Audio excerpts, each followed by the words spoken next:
A very good evening to all of you. सभी का warm welcome है Y T your English tutor पे। मेरा नाम है अमन बहल। आज सुबह का द हिंदू का सेकंड एडिटोरियल हम पढ़ेंगे, एक्ट ऑफ फेथ इसका टाइटल है।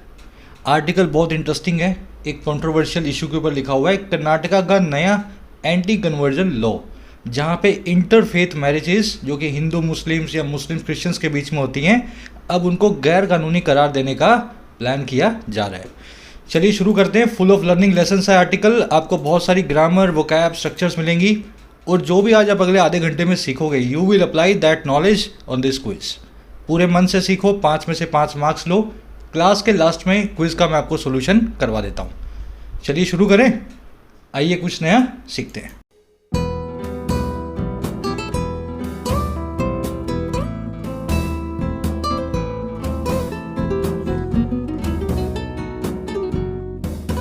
कह रहा है एक्ट ऑफ फेथ। देखिए, फेथ मतलब भरोसा, एक्ट मतलब काम, भरोसे में, फेथ में, विश्वास की बुनियाद पे किया हुआ काम। अब कौन सा काम है भाई? On Karnataka anti conversion law. ये आर्टिकल लिखा गया है कर्नाटक के धर्म परिवर्तन कानून के ऊपर, एंटी कन्वर्जन लॉ के ऊपर। अब ये भरोसे में कौन सा काम किया गया है, ये हमें डिटेल में पता लगेगा इसके टाइटल पैराग्राफ से। कह रहा है Karnataka should not pursue regressive legislation in the name of curbing conversion. कह रहा है कर्नाटका नाम की जो स्टेट है ना भारत की, इसको परस्यू नहीं करना चाहिए। परस्यू करने का मतलब होता है किसी चीज़ को फॉलो करना, किसी चीज़ का पीछा करना, किसी चीज़ को पाने की कोशिश करना।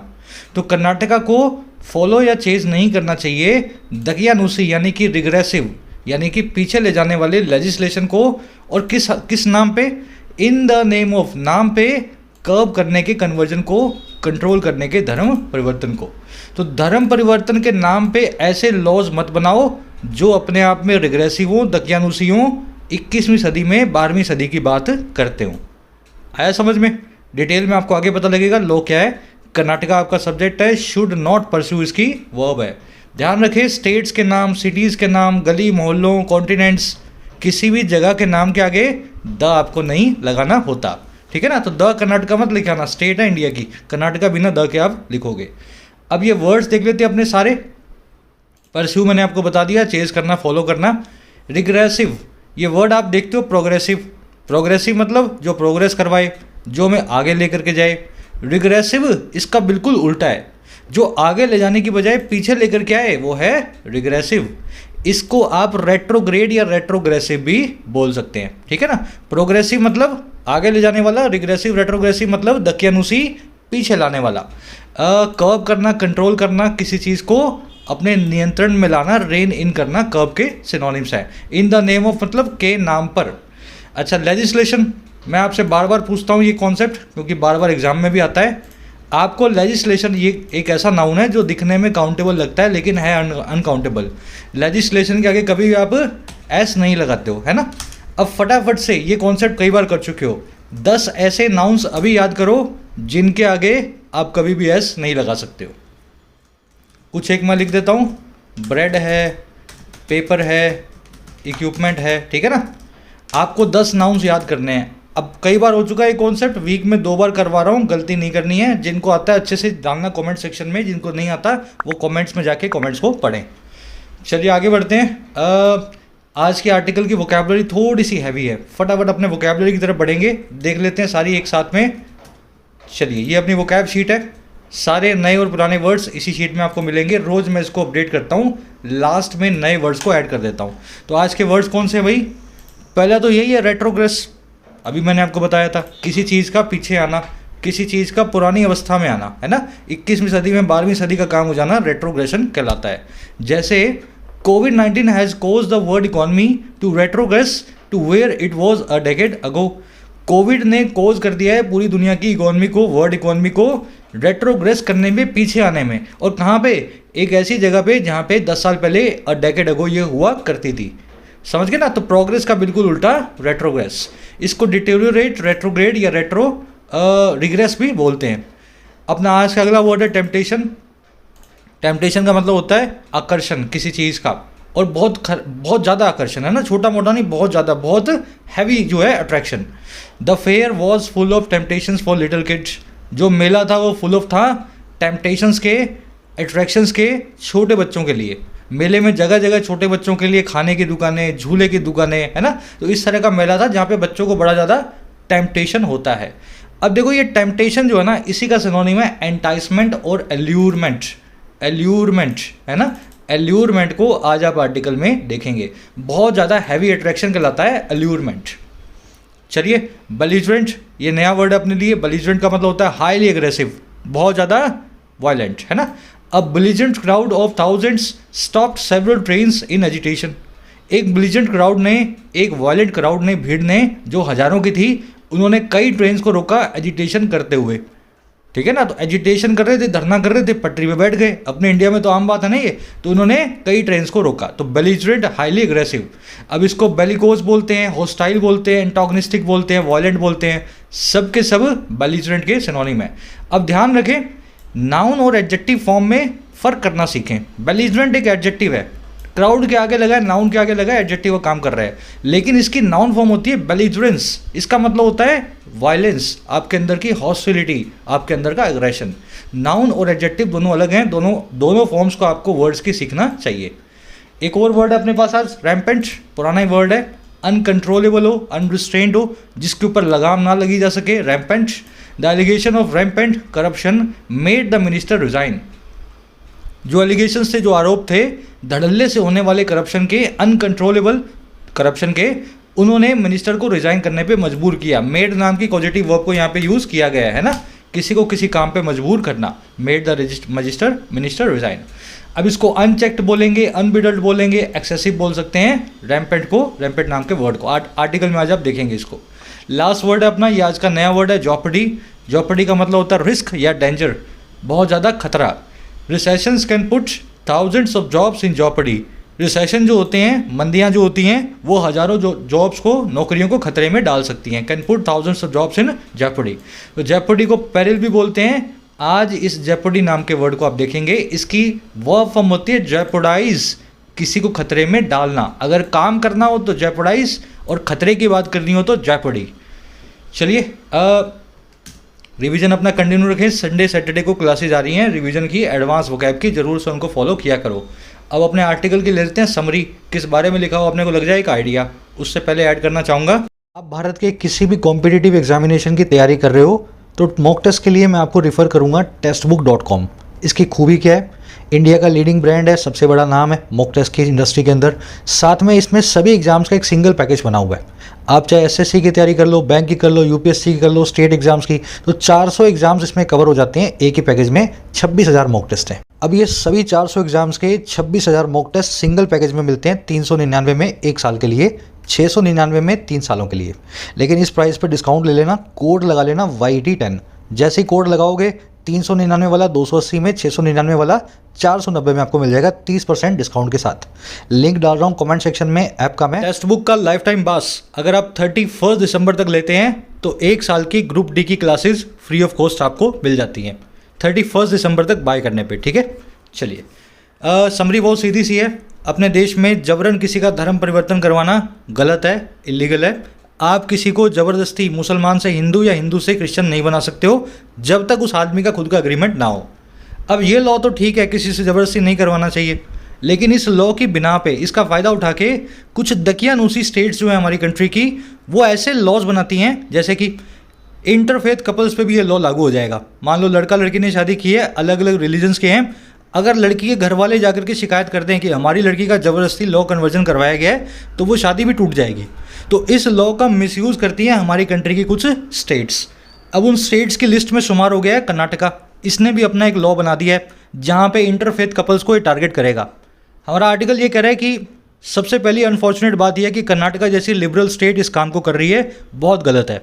दूसरा, ऐसे लॉज जब जब बनाए गए हैं, चाहे हिमाचल में, चाहे यूपी में, चाहे कर्नाटका, सुप्रीम कोर्ट ने ऐसे लॉज को गिराया है, ऐसे लॉज को चलने नहीं दिया है। तो ये भी सुप्रीम कोर्ट की स्क्रूटनी में आने ही वाला है, कल को ये भी गिरने वाला है। लेकिन अनफॉर्चुनेट ये है कि कर्नाटका ने इस काम को किया। ये डेमोक्रेसी और कॉन्स्टिट्यूशनल फ्रीडम्स दोनों के लिए बहुत बड़ा खतरा है। समझ गया जिसकी समरी। इस लॉ के बारे में अपने को बताएगा अपोलोजेटिक टोन है। ये टोन क्या होती है?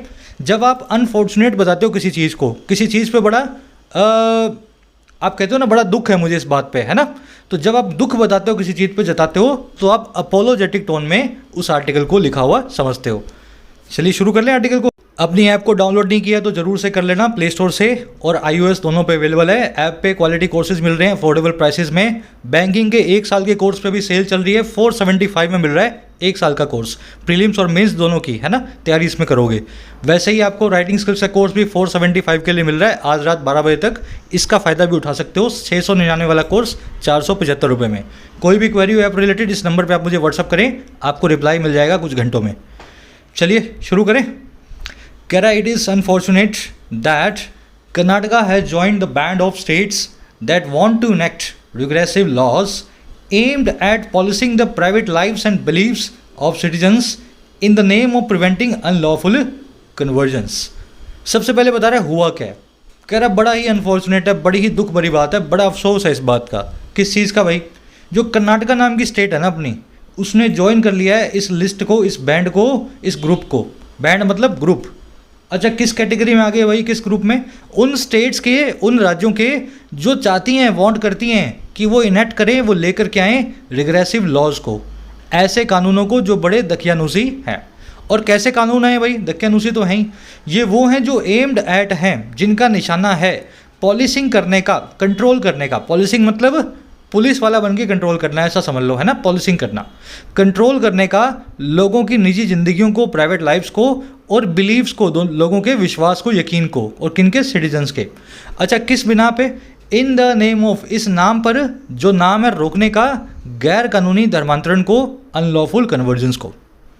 आया समझ में? तो बड़ा अनफॉर्चुनेट है, कर्नाटका भी उन दकियानूसी स्टेट्स की लिस्ट में शामिल हो गया है। वो सभी स्टेट्स जो चाहती हैं कि ऐसे दकियानूसी रिग्रेसिव लॉज बनाएं जो कि सारे के सारे पॉलिश करें लोगों की निजी ज़िंदगियों और लोगों के यकीन को। और किस नाम पे पॉलिश करें? कि वहाँ पे अनलॉफुल कन्वर्जन हो रहा है। अगर हिंदू लड़का किसी मुस्लिम लड़की की शादी कर रहा है तो आकर के आप कंप्लेन कर रहे हो कि ये हिंदू लड़के ने मुस्लिम लड़की का कन्वर्जन करवा दिया है, इसको आप गिरफ्तार करो। ऐसे लॉज ऐसी स्टेट्स बनाती हैं। चलिए समझ आ गया। आर्टिकल की अंडरस्टैंडिंग आनी चाहिए आपको हर लाइन की। इट की वर्ब है यहाँ पे इज, कर्नाटका की वर्ब है हैज़ जॉइंट, दैट की वर्ब है वांट, दैट आया रिलेटिव प्रोनाउन स्टेट्स के लिए। स्टेट्स प्लूरल नाउन है इसलिए दैट की वर्ब भी प्लूरल है। रिलेटिव प्रोनाउन अपने एंटीसीडेंट जिसके लिए वो आता है उसके हिसाब से ही अपनी वर्ब लेगा। अगर वो प्लूरल तो वर्ब प्लूरल, अगर वो सिंगुलर तो वर्ब सिंगुलर। इनेक्ट करना मतलब किसी लॉ को बनाना। एम्ड एट एक एडजेक्टिव है, लॉज के लिए आया है, वो वाले लॉ जिनका निशाना है जो एम्ड एट है। पॉलिसिंग मैंने आपको बता दिया। इन द नेम ऑफ मतलब इस नाम पर, प्रिवेंट करना मतलब रोकना। चलो आगे बढ़ते हैं। कह रहा है after getting the approval of the assembly the Karnataka protection of right of freedom of religion bill 2021 has not been tabled in the legislative council presumably in anticipation of the ruling party strength in the upper house turning favourable later. अब हुआ क्या है? कह रहा है gate करने के बाद अप्रूवल को, पा लेने के बाद सहमति को, और किस चीज़ की भाई? असेंबली की। असेंबली मतलब राज्यसभा, सॉरी अपनी लेजिस्लेटिव असेंबली, विधानसभा। असेंबली जहाँ भी ए बड़ा करके लिखा हो ना तो समझ जाया करो वो लेजिस्लेटिव असेंबली यानी कि विधानसभा की बात की जा रही है। कह रहा है विधानसभा में कर्नाटका की इस बिल के लिए अप्रूवल ले लेने के बाद हुआ क्या भाई? ये जो बिल है ना इसको टेबल नहीं किया गया है, इसको पास करवाने के लिए नहीं रखा गया है। और कहाँ पे? लेजिस्लेटिव काउंसिल में। तो वहाँ पे विधान परिषद भी है। अगर आप थोड़ा सा पॉलिटी पढ़ते हो तो आपको पता होगा कुछ स्टेट्स में विधानसभा और विधान परिषद दोनों ही काम करते हैं। तो कर्नाटका की विधान परिषद के सामने, काउंसिल के सामने इस बिल को नहीं रखा गया। अच्छा क्यों नहीं रखा गया भाई? शायद प्रिज्यूमेबली इस एंटिसिपेशन में, इस आशंका से, इस आभास से, और आभास किसका है? जो रूलिंग पार्टी की स्ट्रेंथ है अपर हाउस में उसके टर्न कर जाने का फेवरेबल बाद में। इनको लगता है कि रूलिंग पार्टी अभी तो फेवरेबल नहीं है लेकिन आज से 2, 4, 6 महीने बाद फेवरेबल होगी, तब रखेंगे इसको, तब तक इसको टेबल नहीं करते हैं काउंसिल के अंदर। आ गया समझ में? चलो सेंटेंस की स्ट्रक्चर देख लें। कर्नाटका का बिल है ये, इस बिल की वर्ब है has not been tabled, perfect tense passive voice. ठीक है, टेबल करना मतलब बिल को विचार के लिए रखना। लेजिस्लेटिव काउंसिल, लेजिस्लेटिव असेंबली, अगर आप थोड़ा लक्ष्मीकांत पढ़ेंगे, थोड़ी पॉलिटी पढ़ेंगे तो आप इसको अच्छे से समझ पाएंगे, है ना। जैसे आप पार्लियामेंट के 2 पार्ट्स देखते हो, 2 सदन देखते हो, लोकसभा और राज्यसभा, वैसे ही आपको स्टेट्स में भी 2 सदन मिलते हैं, कई स्टेट्स में असेंबली और council.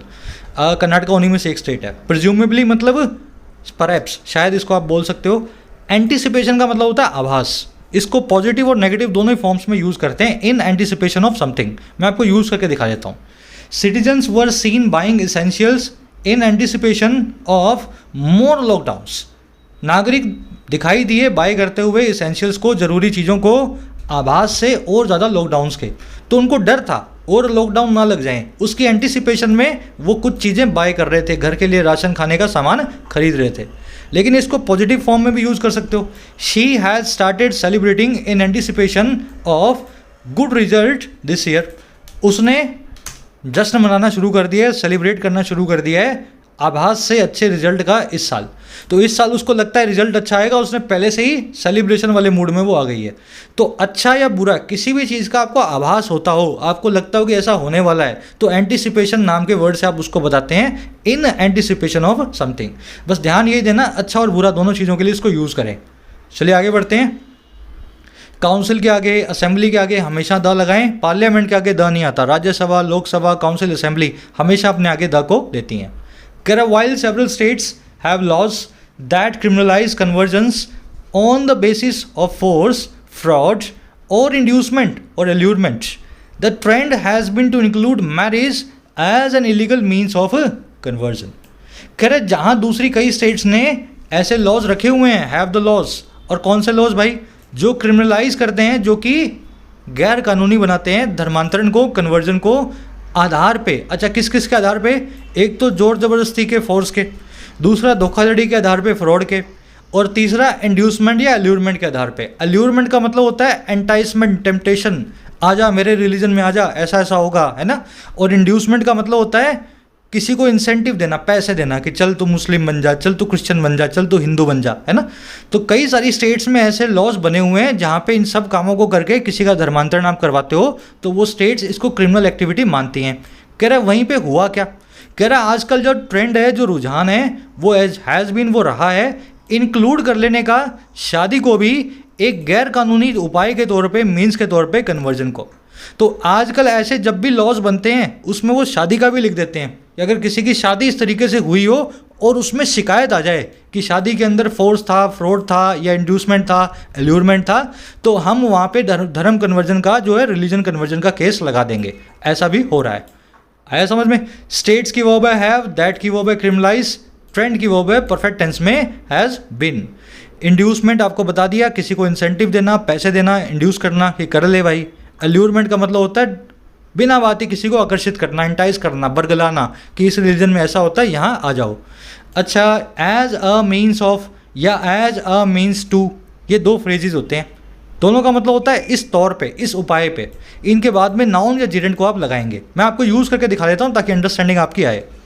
The RBI uses interest rates as a mean to या of curb inflation. Reserve Bank use करता है इंटरेस्ट रेट को इस तौर पे, किस उपाय पे या किस तौर पे? इन्फ्लेशन को कर्ब करने के तौर पे, कंट्रोल करने के तौर पे। तो इंटरेस्ट रेट के आधार पे, इंटरेस्ट रेट की मदद से रिजर्व बैंक इन्फ्लेशन को जो है कंट्रोल करता है। अब गलती क्या है? सबसे पहले यहाँ पे अ देख करके मीन ना लिखें, इसको लिखा जाता है मीन्स। दूसरा, इसके बाद में टू या ऑफ जो भी लगाएं, लेकिन आएगा नाउन या जिरेंट। कर्ब क्या होता है? कर्ब एक वर्ब है, वर्ब है तो इसकी जिरेंट फॉर्म ING को आपको लगाना पड़ेगा। अगर नाउन रखा हो तब लगाने की ज़रूरत नहीं है, अगर वर्ब रखा हो तो वर्ब की ING फॉर्म इनके बाद में लगा देना। The school suspended him as a means of या टू पनिशमेंट। स्कूल ने उसको सस्पेंड किया पनिशमेंट के तौर पे। तो एज अ मीन्स लिखेंगे, एस को लगाएंगे, टू या ऑफ के बाद में नाउन आ रहा है, पंगे नहीं लेने हैं, इसकी ING फॉर्म नहीं बनानी है। पनिशमेंट तो खुद ही नाउन है ना, तो पंगे क्यों लेते हो उससे? वर्ब की ING फॉर्म बनाई जाती है, नाउन की ING फॉर्म नहीं होती। तो यहाँ पे तो कर्बिंग कर दिया था, यहाँ पनिशमेंट ही रहने दोगे। चलिए याद रखें इस फ्रेज को, स्क्रीनशॉट ले सकते हैं इसका। यहाँ भी ऑफ के बाद में कन्वर्जन नाम का नाउन लगा हुआ है। Correct. Karnataka has now made a promise of marriage a means of unlawful conversion. Karnataka ने बना दिया है मैरिज के प्रॉमिस को, शादी के वादे को, और क्या बना दिया है? एक मीन्स बना दिया, एक तौर बना दिया है अनलॉफुल कन्वर्जन का। अगर शादी का वादा कर देते हो किसी से और उसका रिलीजन कन्वर्ट करवा देते हो, बाद में शादी करते हो या नहीं करते हो, शिकायत आ गई तो आप पे कन्वर्जन का जो है कानून लग जाएगा, है ना। शादी के नाम पे कन्वर्जन नहीं होगा, कर्नाटका ऐसा कहता है। कर्नाटका की वर्ब है हैज़ नाउ मेड। मीन्स ध्यान रखें, अ मीन्स ही लिखा जाता है, इंग्लिश में 2-3 ऐसे वर्ड्स हैं जिनके पीछे एस आता है, प्लूरल में यूज़ किए जाते हैं, लेकिन वो होते सिंगुलर हैं। जैसे मीन्स है, स्क्रैम्बल्स है ना, ये सभी वर्ड्स हमेशा अपने आगे आर्टिकल अ या एन लेंगे और पीछे प्लूरल एस लेंगे। चलिए आगे बढ़ते हैं। कह रहा it is needless to say that idea of presuming that a conversion has or is about to take place alongside an interfaith marriage is patently unconstitutional as it interferes with the right to privacy, marital freedom and freedom of belief। अब बता रहे हैं ये शादी वाला जो पूरा मामला है इसको बीच में लपेटने से दिक्कत क्या है ना, दिक्कत बताएगा। और वैसे इस सेंटेंस में गलती भी है, पकड़ सको तो पकड़ के दिखाओ। कह रहा है ये नीडलेस है, बताने की ज़रूरत नहीं है। टू से ये कहना, ये बताना, दैट वो ये कि जो आइडिया है, जो ख्याल है, जो विचार है, मान लेने का, प्रिज्यूम कर लेने का, अज्यूम कर लेने का इस चीज़ को, दैट कि एक धर्मांतरण जो है, एक कन्वर्जन जो है, एक रिलीजन चेंज जो है, और कह रहा है वो हैज़ या इज़ है अबाउट टू टेक प्लेस, वो टेक प्लेस कर चुका है या टेक प्लेस करने वाला है। और किसके अलोंग साइड, साथ ही साथ अलोंग साइड एक इंटरफेथ मैरिज के। कह रहा है ये बात बिल्कुल भी ज़रूरी नहीं है बताना, नीडलेस है कि ये जो विचार है ना कि एक इंटरफेथ मैरिज में धर्मांतरण होगा ही होगा, हो चुका है या होगा ही होगा। कह रहा है ये पेटेंटली अनकॉन्स्टिट्यूशनल है, ये विचार ही अपने आप में संवैधानिक तौर पे खराब है। पेटेंटली मतलब क्लियरली, अनकॉन्स्टिट्यूशनल मतलब संविधान के खिलाफ। कह रहा है क्यों, ऐसा क्यों? कह रहा है क्योंकि ये इंटरफेयर विद करता है, ये टांग फंसाता है अपनी राइट टू प्रिवेसी में, इस कानून में, इस लॉ में, और मैरिटल फ्रीडम में और फ्रीडम ऑफ बिलीफ में। अगर आप ये बोल रहे हो ना इस हिंदू और इस मुस्लिम या क्रिश्चियन ने शादी की है, इसमें धर्म परिवर्तन हुआ है, जो जबरन हुआ होगा या हो चुका है या होने वाला है, तो आप कॉन्स्टिट्यूशन का उल्लंघन कर रहे हो, वायलेट कर रहे हो, क्योंकि आपको कोई हक नहीं है किसी से पूछने या बताने का कि वो कौन से रिलीजन में बिलोंग करता था, शादी के बाद क्या बनना चाहता है, और उसका बिलीफ का फ्रीडम आप उससे नहीं छीन सकते हो, है ना। आ गया समझ में। इट की वर्ब है इज़ को अपन ने मार्क नहीं किया, कर देते हैं, कोई बात नहीं, जस्ट अ मिनट। अच्छा, आइडिया की वर्ब है is, idea is unconstitutional. Conversion की वर्ब है हैज़ और इज़, दो वर्ब्स हैं और कंजंक्शन से जुड़ी हुई हैं। पेटेंटली मतलब साफ तौर पे, जाहिर तौर पे। इट की वर्ब है इंटरफेयर्स विथ, है ना, इस आइडिया के लिए इट नाम के प्रोनाउन को यूज़ किया है। अब जिनको गलती पकड़ में आ गई उनको सबको बधाई, और जिनको नहीं पकड़ में आई अब सीख लो। कॉन्सेप्ट समझा देते हैं आपको पूरा, है ना, डिटेल में बताएंगे ताकि हमेशा याद रहे। स्क्रीनशॉट ले लेना इसका। एक सेंटेंस में अगर एक सब्जेक्ट के लिए एक से ज़्यादा हेल्पिंग वर्ब आ जाए या एक से ज़्यादा मेन वर्ब आ जाए तो आप हेल्पिंग और मेन वर्ब को रिपीट नहीं करते हो, ठीक है। एक से ज़्यादा हेल्पिंग वर्ब्स आ जाए सेम सेम, है ना, सेम, और एक से ज़्यादा मेन वर्ब आ जाए सेम, तो आप एक ही सब्जेक्ट के लिए वो आने वाली हेल्पिंग और मेन वर्ब जो सेम होती हैं उनको रिपीट नहीं करते हो। तो हेल्पिंग वर्ब के केस में क्या करते हो, सबसे पहले वाली हेल्पिंग वर्ब को लिख देते हो एक बार, और मेन वर्ब वाले केस में क्या करते हो, सबसे लास्ट में एक बार मेन वर्ब को लिख देते हो, है ना। लेकिन अगर हेल्पिंग और मेन वर्ब अलग अलग हों तब सबको मेंशन करना चाहिए एक एक करके अलग अलग। अब मैं आपको प्रैक्टिकली समझा देता हूँ, बड़ा ही कूल कॉन्सेप्ट है ये। पहला सेंटेंस पढ़ो, she has performed well and has made the nation proud. उसने बड़ा अच्छा परफॉर्मेंस दिया है और पूरे देश का जो है नेशन को प्राउड किया है, पूरे देश का जो है पूरे देश को गर्व दिलाया है, ऐसा समझ लो, है ना। सब्जेक्ट कौन है यहाँ पे, शी। वर्ब क्या है यहाँ पे, हैज़ परफॉर्म्ड, और एंड कंजंक्शन के बाद हैज़ मेड। तो शी नाम के सब्जेक्ट की, सेम सब्जेक्ट की दो वर्ब्स आई हुई हैं। अब देखो यहाँ पे भी हेल्पिंग वर्ब है हैज़ और यहाँ पे भी हेल्पिंग वर्ब है हैज़, तो क्या करें भाई, इस लॉ को लगाएंगे। हेल्पिंग वर्ब जब एक ही सब्जेक्ट के लिए एक जैसी आ जाए, एक से ज़्यादा, तो सबसे पहले वाली को लिख दो और बाद वाली को निकाल दो। अब ये हैज़ है ना, इसको यहाँ पे लिखने की ज़रूरत नहीं है, ये अंडरस्टूड है, ये अंडरस्टूड है, इसको लिखने की ज़रूरत नहीं है, इसको मैं निकाल के आऊँगा यहाँ से, ठीक है। चल second sentence, she used to represent the nation and will represent the nation again this year. वो रिप्रेजेंट किया करती थी देश को, यूज टू रिप्रेजेंट हमारे देश को, और फिर से रिप्रेजेंट करेगी देश को इस बार। अब देखो शी यहाँ पे सब्जेक्ट है, कॉमन सब्जेक्ट है दो वर्ब्स का। पहली वर्ब है यूज टू रिप्रेजेंट, दूसरी वर्ब है विल रिप्रेजेंट। रिप्रेजेंट रिप्रेजेंट दो बार आ गई मेन वर्ब, सब्जेक्ट कॉमन है, सेंटेंस एक ही है, तो क्या करेंगे, मेन वर्ब जब एक से ज़्यादा बार आए तो पहले वाली को नहीं बाद वाली को रखा जाता है। तो यहाँ पे इस रिप्रेजेंट को आप देंगे निकाल, ठीक है। आप इसको अंडरस्टूड मानेंगे, इसको निकला हुआ ही समझो, ठीक है ना। ये रखी हुई है खाली, यहाँ पे इसको आप निकाल के आएंगे, एक बार ही लिखेंगे, बाद वाली लिखेंगे, पहले वाली नहीं लिखेंगे। अब देखो तीसरा sentence, she has and will perform again in this tournament. वो परफॉर्म कर चुकी है और फिर से करेगी इस टूर्नामेंट में। दिक्कत क्या है, आपने शी के लिए दो वर्ब्स दी हैं, पहली वर्ब है हैज़, दूसरी वर्ब है विल परफॉर्म। मेन वर्ब आपने हैज़ के बाद में नहीं लगाई।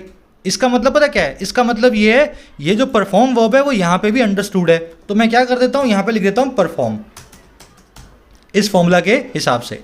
लेकिन गलती क्या हुई सर, गलती ये हो गई कि हैज़ के बाद में तो परफॉर्म्ड आता है, वर्ब की थर्ड फॉर्म आती है। आपने इसको बिना बात ही परफॉर्म मान करके इस वर्ब से कंफ्यूज कर दिया। ये दोनों सेम नहीं हैं, इसलिए यहाँ पे हैज़ के बाद में V3 लिखनी पड़ेगी और विल के बाद में बेस फॉर्म लगानी पड़ेगी। अगर इसको मैं निकाल रहा हूँ ना तो मैं यूँ समझ रहा हूँ कि यहाँ पे परफॉर्म लिखा हुआ है, हैज़ के बाद में V1 आई हुई है, जो कि गलत बात है। तो क्या करेंगे भाई, तीसरा फॉर्मूला यही कहता है जब हेल्पिंग वर्ब की फॉर्म्स डिफरेंट हों, मेन वर्ब्स की फॉर्म डिफरेंट हों, तो बिना बात इस फॉर्मूला को नहीं घुसा के आना है, सबको अलग अलग मेंशन किया जाएगा। अब आ जाओ इस सेंटेंस पे, गलती कहाँ हुई ध्यान से देखोगे तो पता लगेगा। देखो वही हुआ है, कन्वर्जन हैज़ टेकन प्लेस और is about to take place. आया समझ में ना, हैज़ टेकन प्लेस और इज अबाउट टू, यहाँ पे एडवर्ब है, take is to take place, है ना। इस तरीके से आपका सेंटेंस बनना चाहिए था। चलिए आगे बढ़ते हैं। हैज़ टेकन प्लेस यहाँ पे आपको लिखना चाहिए, कह रहा है what makes the Karnataka anti conversion law quite sinister is that it's introduction in legislature is running in parallel with a series of targeted attacks on churches, Christian prayers and Christmas celebrations। कह रहे जो चीज़ बनाती है कर्नाटका के इस law को और ज़्यादा सिनिस्टर, और ज़्यादा ख़राब, और ज़्यादा शैतानी, इवल, वो चीज़ क्या है, वो इज़ है कि इसका जो इंट्रोडक्शन है लेजिस्लेचर में, वहाँ की विधानसभा में, परिषद में, कह रहा है वो रन कर रहा है पैरेलल विद, वो बिल्कुल साथ साथ चल रहा है, पैरेलल रन कर रहा है एक सीरीज ऑफ टारगेटेड अटैक्स के, जानबूझ के किए हुए अटैक्स के, जो चर्चिस पे हो रहे हैं, क्रिश्चियन प्रेयर्स पे हो रही हैं और क्रिसमस की सेलिब्रेशंस पे हो रहे हैं। तो ये चीज़ और ज़्यादा ख़राब बनाती है कि वहाँ पे तो अंदर तो लॉ पास हो रहा है, नेता तो लॉ पास करवा रहे हैं, और बाहर जो है जो राइट विंग नेशनलिस्ट हैं कर्नाटका के, वो वहाँ के क्रिश्चियंस को टारगेट भी कर रहे हैं। तो दोनों चीज़ें एक साथ हो रही हैं। वट की वर्ब है मेक्स, वट से बनने वाला पूरा क्लोज या वेदर से बनने वाला पूरा क्लोज अपनी खुद की वर्ब लेता है, हमेशा सिंगुलर वर्ब लेता है। तो इस पूरे क्लोज की वर्ब है इज, ठीक है ना, क्लोज की वर्ब भी होती है, यहाँ पे वर्ब है इज। सिनिस्टर मतलब एक्सट्रीमली बैड या इवल। इंट्रोडक्शन की वर्ब है is running present continuous tense में। चलिए आगे बढ़े। कह रहा है belligerent right wing groups are out in the field with what appears to be an agenda to create an impression that religious conversion is rampant and that urgent legislative action is necessary to stop the trend। कह रहे belligerent, अब ये word मैं आपको करवा चुका हूँ, बहुत ज़्यादा एग्रेसिव होते हैं ऐसे लोग जो बहुत हॉस्टाइल होते हैं, बहुत गुस्से में रहते हैं। कह रहे गुस्से में या हिंसक राइट विंग जो ग्रुप हैं वो आउट इन द फील्ड हैं, वो मैदान में उतर आए हैं। और किसके साथ, कह रहे इस चीज़ के साथ जो दिखाई देती है एक एजेंडा, उनका एक प्लान है, और क्या क्रिएट करने का एक इंप्रेशन को, ये चीज़ लोगों के दिमाग में डालने का। दैट कौन सी चीज़ भाई, कि रिलीजियस कन्वर्जन जो है वो बहुत ज़्यादा हो रहा है स्टेट में, धर्मांतरण इस स्टेट में बहुत ज़्यादा खुलेआम, धड़ल्ले से खुलेआम हो रहा है, रैम्पेंट है। और जो फटाफट से लेजिस्लेटिव एक्शन अर्जेंट, वो बड़ा नेसेसरी है इस पूरे ट्रेंड को रोकने के लिए। तो लोगों का धारणा, दिमाग की इंप्रेशन बदलने के लिए राइट विंग ग्रुप जो हैं सड़कों पे उतर आए हैं और ये कह रहे हैं कि हमारी स्टेट में रिलीजन जो है बहुत तेज़ी से कन्वर्ट किया जा रहा है क्रिश्चियंस में, हिंदुओं को, हमें इसको रोकना होगा, कुछ करना पड़ेगा, अर्जेंट कानून इस पर बनाना पड़ेगा। तो दोनों तरफ से काम हो रहा है, ठीक है ना। ग्रुप्स की वर्ब है आर, वट की वर्ब से अपीयर, बेलिजरेंट आप जान गए हो, highly aggressive, appear, sound, feel, ये सब की सब लिंक वर्ब्स हैं, अपने बाद में टू बी को ले सकती हैं। अपीयर्स एन एजेंडा, ये भी ठीक है। Appears to be an agenda, ये भी ठीक है। कन्वर्जन की वर्ब है इज, लेजिस्लेटिव एक्शन की वर्ब है इज। लेजिस्लेटिव एक्शन मतलब कानून बनाने वाला एक्शन। रैम्पेंट आप जानते हो, खुले तौर पे हो, अनबिडल्ड हो, अनबिडल्ड, अनकंट्रोल्ड, अनरिस्ट्रेंड, है ना, धड़ल्ले से होने वाला काम रैम्पेंट कहलाता है। चलिए, कह रहा है anti conversion laws have been upheld by the courts in the past on the ground that conversion by allurement, force or fraud poses a threat to public order and should be curbed। कह रहे हैं anti conversion laws जो हैं वो upheld किए गए हैं courts के द्वारा। इस तरह के कोर्ट्स ने भी ऐसे लॉज को, एंटी कन्वर्जन वाले लॉज को बनाए रखा है, मेंटेन किया है, सपोर्ट किया है हमारे देश की अदालतों ने। और कब, पास्ट में। इस आधार पे, इस बेसिस पे, इस ग्राउंड पे, दैट वो ये कि जो कन्वर्जन है, धर्मांतरण है, किसी को बरगला करके, अल्यूर करके, ज़बरदस्ती फोर्स के थ्रू या धोखाधड़ी के जरिए, फ्रॉड के जरिए वो पोज करता है एक चुनौती को, थ्रेट को पब्लिक ऑर्डर के लिए, लोगों के ऑर्डर के लिए, और इसको कर्ब किया जाना चाहिए, इसको कंट्रोल किया जाना चाहिए। तो हमारी कोर्ट्स भी इस मामले में बिल्कुल साथ रहती हैं एंटी कन्वर्जन लॉज के। वो यही कहती हैं ज़बरदस्ती या किसी को डरा धमका करके एंटी कन्वर्जन गलत है, इससे समाज में डिसहार्मनी आएगी, पब्लिक ऑर्डर खराब होगा, उनको कंट्रोल करना जरूरी है। लॉज की वर्ब है हैव बीन अपहेल्ड, कन्वर्जन की 2 वर्ब आई है, poses and should be curbed. Poses active में, शुड बी कर्व्ड पैसिव में, ठीक है। अब ये अपहेल्ड ये बना है अपहोल्ड से, अपहोल्ड की 3rd फॉर्म है हैव के बाद हैव बीन अपहेल्ड। तो अपहोल्ड और मेंटेन का मतलब होता है किसी लॉ को सपोर्ट करना, बनाए रखना, पुराने लॉ को फिर से बताना है कि ये बिल्कुल सही लॉ है, ऐसा अक्सर कोर्ट करती हैं। लेकिन अगर किसी लॉ को अपहोल्ड या कोर्ट मेंटेन ना करे ना, तो उसको सेट असाइड, ले aside, strike down, over rule, quash या अन्यूल करती है। इन सब का मतलब है किसी पुराने लॉ को जो है मतलब हटा देना, ख़त्म कर देना, ठीक है ना। तो दोनों अलग अलग वर्ड्स हैं। अपहोल्ड का मतलब है बनाए रखना, इन सब का मतलब है बने हुए लॉ को हटा देना, ये बोल करके कि ये खराब लॉ है। आगे आप स्ट्राइक डाउन देखोगे, इसी का एक सिनोनिम है, आगे देखोगे ना। चलो कह रहे however the only threat to public order seems to arise from rampaging groups out to create social discord. कह रहे हालांकि जो थ्रेट है ना, अकेली जो थ्रेट है, और किसके लिए, लोगों के ऑर्डर के लिए, पब्लिक ऑर्डर के लिए, समाज में शांति के लिए, वो दिखाई क्या देती है, सीम्स होती है, अराइज होती हुई, और कहाँ से, रैम्पेज करने वाले ग्रुप से, ऐसे ग्रुप से जो वायलेंट हैं, रैम्पेज कर रहे हैं, रन अमक कर रहे हैं, इधर उधर अपना एग्रेशन दिखा रहे हैं, है ना। और ये कहाँ पे हैं, क्रिएट करने के लिए आउट हैं सोशल डिस्कॉर्ड को, समाज में थोड़े से डिस्कॉर्ड को, डिसएग्रीमेंट को, समाज में अशांति को। तो कह रहे हैं वास्तव में रियल थ्रेट तो ऐसे ग्रुप्स ही हैं जो समाज में अशांति को पैदा कर रहे हैं, जो सड़कों पे आके कहते हैं कि कन्वर्जन बहुत ज़्यादा हो रहा है। थ्रेट की वर्ब है सीम्स। रैम्पेज करने का मतलब होता है गो वायलेंट होना, रन अमक करना, इधर उधर भागना, दौड़ना वायलेंट होकर के, जैसे सांड दौड़ता है। डिस्कॉर्ड का मतलब होता है डिसहार्मनी, डिसएग्रीमेंट, अशांति। चलिए आगे बढ़ेंगे नेक्स्ट पैराग्राफ पे। कह रहे it is true that the supreme court has held that the right to propagate religion does not include a right to convert, and the state can frame laws to prevent conversion through fraud, force or inducement. कह रहा है ये बात भी सच है। कौन सी बात भाई, कि जो सुप्रीम कोर्ट है ना वो ऐसा कह चुकी है, होल्ड कर चुकी है। किस बात को भाई, कि जो हमारा अधिकार है प्रोपगेट करने का रिलीजन को, हमें हक मिला हुआ है अपने रिलीजन को स्प्रेड करने का, अपने रिलीजन की टीचिंग्स को एडवर्टाइज करने का। कह रहे ये अधिकार इंक्लूड नहीं करता है उस हक को जो है किसी को कन्वर्ट करने का। और कह रहा है ये चीज़ भी कि स्टेट जो है ना फ्रेम कर सकती है, लॉज को बना सकती है, कानूनों को रोकने के लिए, धर्मांतरणों को, कन्वर्जन को, जो किसके थ्रू होते हैं, फ्रॉड, फोर्स या इंड्यूसमेंट के थ्रू होते हैं, डराने, धमकाने या ठगी या पैसे देकर के करवाए जाते हैं। आया समझ में। तो ये बात भी सच है। सुप्रीम कोर्ट बोलती है कि आप अपने रिलीजन के बारे में जितना मर्जी बोल लो, लेकिन किसी को ये नहीं बोलोगे कि कन्वर्ट हो जाओ। और ख़ास करके तब तो बिल्कुल मत बोलना जब किसी को डरा धमका के कह रहे हो या उसके साथ फ्रॉड कर रहे हो। इट की वर्ब है इज, कोर्ट की वर्ब है हैज़ हेल्ड, राइट की वर्ब है डज नॉट इंक्लूड, स्टेट की वर्ब है कैन फ्रेम। प्रोपगेट करना मतलब एडवर्टाइज करना, स्प्रेड करना। इंड्यूसमेंट आप जानते हैं, किसी को पैसे देना, एनकरेज करना किसी को किसी काम को करने के लिए। चलिए कह रहा however in a push back against using this legal position to enact laws to preclude interfaith marriages and render the parties vulnerable to prosecution, the Gujarat HC has state provisions of a state law that made conversion by marriage an offence, pointing out that it placed in jeopardy all marriages of those between two different faiths. कह रहा है लेकिन इसका एक दूसरा aspect भी है। जब जब इस सुप्रीम कोर्ट के कहे का मिसयूज होता है तो सुप्रीम कोर्ट उसको लताड़ती भी है। कह रहा है हाउएवर हालांकि एक पुशबैक में, पुशबैक मतलब जवाबी हमला, एक काउंटर रिप्लाई में, एक जवाबी हमले में, और किसके खिलाफ भाई, अगेंस्ट इस्तेमाल के इसी लीगल प्रोविज़न को, अगेंस्ट दुरुपयोग के इसी लीगल प्रोविज़न को बनाने के लिए ऐसे लॉज को जो प्रिक्लूड करेगा, जो पहले से इंक्लूड कर लेगा। प्रिक्लूड का मतलब है पहले से इंक्लूड कर लेना, और किसको, इंटरफेथ मैरिजेस को, और रेंडर कर देगा, बना देगा पार्टीज़ को, मैरिज में दोनों जो मियाँ बीवी हैं दोनों को वल्नरेबल, डिफेंसलेस या ससेप्टिबल प्रोसिक्यूशन के लिए, कोर्ट में केस चलाने के लिए।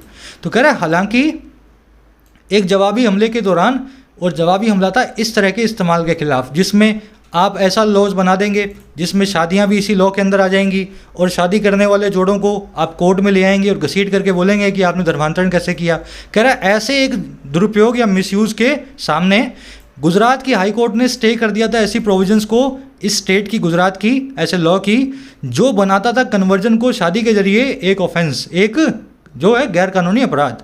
और ऐसा गुजरात ने किया था हाई कोर्ट ने, पॉइंट आउट करते हुए इस चीज़ को दैट कि ये प्लेस कर देता है खतरे में, इन जॉपर्डी सभी के सभी मैरिजेस को, शादियों को उन लोगों के बीच में जो डिफरेंट फेथ के लोगों के बीच होती है। तो सुप्रीम कोर्ट ने यही बोला कि जब जब हमारे इस प्रोविज़न का मिसयूज़ करके शादीशुदा जोड़ों को या शादी करने वाले जोड़ों को, इंटरफेथ जोड़ों को परेशान करते हो, तब तब हम ऐसे लॉज को गिरा देंगे। सुप्रीम कोर्ट, गुजरात की हाई कोर्ट ने भी गुजरात के एक ऐसे लॉ को गिरा के दिखाया। आया समझ में? अंडरस्टैंडिंग 100% आ रही है ना? अब स्ट्रक्चर देख लो सेंटेंस की। हाई कोर्ट की वर्ब है हैज स्टेट, पॉइंटिंग आउट यहाँ पे प्रेजेंट पार्टिसिपल साइमल्टेनियस एक्शन। जब दो काम एक साथ हो रहे हो तो क्या करते हैं आप? पहले काम को मेन वर्ब और दूसरे काम को आप बना देते हैं PPSA, है ना? जब ये हो रहा था, सुप्रीम कोर्ट ने स्टे किया था प्रोविजन को, तभी सुप्रीम कोर्ट पॉइंट आउट भी कर रही थी। दैट की वर्ब है मेड, दैट आया स्टेट लॉ के लिए। इट की वर्ब है प्लेस्ड, जॉपर्डी आपको बता दिया, डेंजर, पेरिल, रिस्क, है ना, खतरा। ऊपर क्या हुआ यहाँ पे? पुशबैक मतलब किसी के लिए जवाबी हमला। इनेक्ट करना मतलब बनाना। प्रोसिक्यूशन का मतलब होता है किसी को कोर्ट में लाना घसीट करके और उसके खिलाफ केस चलवाना, प्रोसिक्यूट करना, है ना, prosecution. Vulnerable to, defenceless to, susceptible to, prone to. जब भी किसी चीज़ के सामने आप लाचार या बेबस हो जाते हैं तब आप उस चीज, इन वर्ड्स को यूज़ करके टू लगा के बताते हैं उस चीज़ को, है ना। वल्नरेबल टू प्रोसिक्यूशन हो जाएंगे ऐसी पार्टियां। रेंडर आप ऑलरेडी जानते हैं, किसी को कुछ बना देने के लिए यूज़ किया जाता है नेगेटिव या पॉजिटिव सेंस में। जैसे computers have rendered many jobs easy, computer ने बना दिया है कई सारी नौकरियों को आसान। पहले बड़ा मुश्किल काम होता था, आजकल कंप्यूटर से ईजी हो गया है। ध्यान ये रखिए, रेंडर के बाद में जो भी आप बनाते हैं वो एडजेक्टिव फॉर्म में लगा के बताएं। तो ईज तो एक नाउन है, आप यहाँ लिखेंगे ईजी, एक एडजेक्टिव को यूज़ करेंगे। वैसे ही computers have rendered many artist uselessness, computer ने कई आर्टिस्ट को यूजलेस बना दिया है। तो यूजलेस बनाया है, यूजलेसनेस नाम के नाउन को यूज़ ना करें, ठीक है। तो इस तरीके से रेंडर के बाद में ध्यान रखना है, एडजेक्टिव ही लगाएं, नाउन्स को यूज़ ना करें। The floods have rendered many homeless, floods ने कईयों को बेघर बना दिया है, होमलेस बना दिया है बाढ़ ने। चलिए आगे बढ़ते हैं। स्ट्रक्चर रेंडर की ये रहेगी। कह रहा है regarding the prior notice requirement in Karnataka bill for individuals intending to convert, it must be noted that the HC या Himachal Pradesh high court struck down a similar provision in 2012 holding that asking someone to disclose plans to change one's faith violates the right to keep one's religion, beliefs private and secret। कह रहे इस बारे में regarding, और किसके? Prior notice की requirement के बारे में, पहले से नोटिस देने की ज़रूरत के बारे में। और किस में? कर्नाटका के नए बिल में। और किन के लिए? वो इंडिविजुअल्स के लिए जो कन्वर्ट करना चाहते हैं, इंटेंड करते हैं वो अपना धर्म बदलें। तो इस लॉ में ये लिखा गया कि शादी करनी है, धर्म बदलना है, तो पहले 2 महीना 3 महीना महीना भर पहले आपको एक नोटिस कोर्ट को देना पड़ेगा ताकि पता लगे आप ज़बरदस्ती नहीं कर रहे हो। कह रहा है ऐसी रिक्वायरमेंट के बारे में क्या कहें, इसके लिए नोट हमें करना चाहिए, मस्ट बी नोटेड, कि हिमाचल की जो हाई कोर्ट है वो स्ट्राइक डाउन कर चुकी है, कैंसिल कर चुकी है, सेट असाइड कर चुकी है एक इसी तरह की प्रोविज़न को सन 2012 में, होल्ड करते हुए, इस बात पे जोर देते हुए कि आस्क करने का जो काम है, पूछने का जो काम है किसी से कि वो डिस्क्लोज करे अपने प्लान्स को, अपने रिलीजन को चेंज करने के। कह रहे ये काम ही अपने आप में वॉयलेट करता है किसी भी पर्सन के राइट को जो है कीप करने का, बनाए रखने का वन के रिलीजियस बिलीव्स को, और प्राइवेट और सीक्रेट। तो सबके पास अधिकार है कि वो अपने रिलीजियस बिलीफ को प्राइवेट और सीक्रेट रखें। इंडिया में आपसे कोई पूछता है आपका क्या रिलीजन है, तो आपके पास कॉन्स्टिट्यूशनल राइट है उस आदमी को ये बोलने का कि तुम्हें क्या, तुम अपने काम से काम रखो। कह रहा है अगर ये अधिकार इंडिया में कॉन्स्टिट्यूशन ने हमें दिया हुआ है ना, अपना रिलीजन प्राइवेट रखने का, तो आप किसी से कैसे बोल सकते हो कि आपने अपना प्लान अभी तक नहीं बताया, कब आप कन्वर्ट करोगे? एक सेकेंड रुक जाना, है ना। तो ये सारा का सारा जो है, मतलब ये प्रोविज़न ही खराब है जो इस बिल ने, कर्नाटका वाले ने ला करके रखा है। इट की वर्ब है must be noted, Himachal Pradesh high HC की वर्ब है स्ट्रक डाउन, स्ट्राइक डाउन मतलब कैंसिल करना। होल्डिंग यहाँ पे PPS से है, जब स्ट्राइक डाउन किया तब होल्ड भी किया जा रहा था, इस चीज़ पे जोर भी दिया जा रहा था। आस्किंग एक वर्ब का जीरेंड है, वर्ब के ING फॉर्म सब्जेक्ट का काम कर रही है, तो इसलिए सिंगुलर वर्ब इसको दी गई है। जीरेंड इन्फिनेटिव जब भी सब्जेक्ट बनेंगे वर्ब को सिंगुलर लेंगे। चलिए आगे बढ़े। कह रहा anti conversion laws should target only forcible and fraudulent conversions and not be open to grave misuse. कह रहे धर्मांतरण के जो लॉज हैं वो टारगेट करने चाहिए उनको महज ज़बरदस्ती और धोखाधड़ी से होने वाले रिलीजियस कन्वर्जन्स को, और वो नहीं होने चाहिए ओपन, वो खुले नहीं होने चाहिए बहुत ही गंभीर दुरुपयोग के, मिसयूज़ के। कह रहा there is no place for provisions that allow family members and associates to complain to the police to interdict lawful marriages. कह रहा ऐसा कोई भी प्लेस नहीं है, देयर इज़ नो प्लेस, कोई गुंजाइश नहीं है ऐसे प्रोविजंस की, ऐसे कानूनों की जो इजाज़त दें, अलाउ करें घर वालों को और रिश्तेदारों को, मेंबर्स और एसोसिएट्स को, किड्स एंड किन को, कि वो कंप्लेन कर सकें पुलिस को जाकर के, कि पुलिस जो है इंटरडिक्ट करे, पुलिस रोक डाले, कमांड अगेंस्ट करे एक लॉफुल मैरिज को। तो ऐसा लोग कभी भी ना बने जिसमें इंटरफेथ कपल के घर वाले जाकर के पुलिस वालों के सहारे लॉ का सहारा लेकर के ऐसी मैरिज को रुकवा दें, एंटी कन्वर्जन लॉ का, है ना। ऐसे की लॉज की कोई भी जगह नहीं है। कन्वर्जन लॉज की वर्ब है शुड टारगेट, एंड के बाद में नॉट बी। नो प्लेस की वर्ब है इज, दैट की वर्ब है अलाउ। प्रोविजंस के लिए दैट नाम का रिलेटिव प्रोनाउन आया है, प्रोविजंस प्लूरल, तो अलाउ की वर्ब, दैट की वर्ब भी प्लूरल।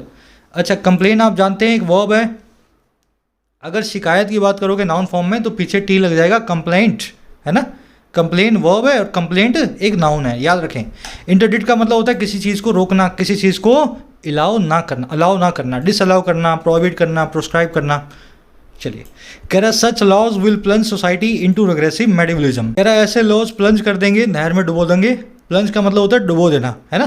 तो ऐसे लॉज जो है डुबो देंगे समाज को, पूरे को, सोसाइटी को बहुत ही दक्यानुसी मेडिवलिज्म में। मेडिवलिज्म मतलब मेडिवल टाइम्स के लॉज जो हैं, बहुत ही आज से 1000 साल पुराने जो लॉज है ना, जो उस समय चला करते थे, वैसे दक्यानुसी लॉज की नहर में हमारे समाज को डुबो देंगे। चलिए, लॉज की वो होगी विल प्लंज, प्लंज मतलब डुबोना। आर्टिकल अब सिंपल सा लग रहा होगा आपको, कहानी की तरह हमने एक्सप्लेन कर दिया इसको पूरा। अब थोड़ा सा अपने क्विज पे आ जाओ फटाफट से। एक क्वेश्चन भी दूंगा आपको डिस्क्रिप्टिव का, पहले क्विज को अपने देख लेते हैं। फर्स्ट में आपसे पूछा है बेलिजरेंस का सिनोनिम क्या है, इनमें से कौन सा वर्ड बेलिजरेंस को बताता है। गलती मत करना, नाउन बेलिजरेंस पूछा है, बेलिजरेंट एडजेक्टिव के बारे में नहीं पूछ रहा हूँ।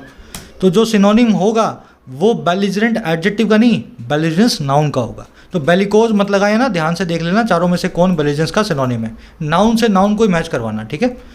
अच्छा, इसमें आपसे पूछा गया कि सुप्रीम कोर्ट ने क्या किया है, स्ट्राइक डाउन किया है, अपहेल्ड किया है, लेड असाइड किया है, और यहाँ पे लेजिस्लेशन नाम के नाउन को आप कैसे यूज़ करोगे सेकंड और थर्ड क्वेश्चन में। चौथे और पांचवें में आपको 2 एरर्स मिलेंगी। पहली एरर मिलेगी आपको वर्ब वाली, कैसे जब 2 वर्ब्स एक साथ आती हों एक सेंटेंस में एक ही सब्जेक्ट के लिए और वो कॉमन हो तो कैसे उनको यूज़ किया जाए, ठीक है, देख के बताओ खुद से। और दूसरा, इसमें पूछा गया आपसे रेंडर नाम के वर्ड को कैसे यूज़ किया जाता है, इसकी खासियत क्या है। पांचों के आंसर्स डाल रहा हूँ इसी वीडियो के नीचे फर्स्ट कमेंट में। क्वेश्चन थोड़े घुमा फिरा के हैं, मैं एक्सपेक्ट नहीं करता हूँ आज किसी के 3 से ज़्यादा नंबर आएंगे, फिर भी चलो देख लेते हैं। अपने मार्क्स बताना आउट ऑफ 5 कितने मिले, और हिंट्स देख लिया करो, है ना।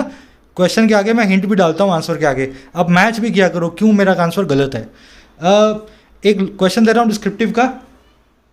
इस तरह के लॉज को जब आपने दोनों एस्पेक्ट्स को देख लिया है, धर्मांतरण होता भी है समाज में और धर्मांतरण बहुत सारी इंटरफेथ मैरिजेज में नहीं भी होता है ना। तो इस तरह के लॉज को कितना सपोर्ट और कितना अपोज आप करते हैं अपनी सोसाइटी में, ज़रूर से दोनों पहलुओं पे एक शिक्षित आदमी की तरह, है ना, पढ़े लिखे आदमी की तरह अपने कमेंट्स को डालें लिख करके, जैसा आप यूपीएससी, एसएससी या बैंकिंग के ऐसे में लिखने वाले थे। ज़रूर से लिखा करो, लिखने से आपकी राइटिंग अच्छी होगी।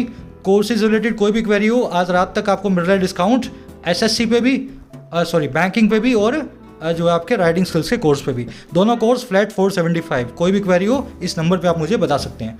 Until then, signing out.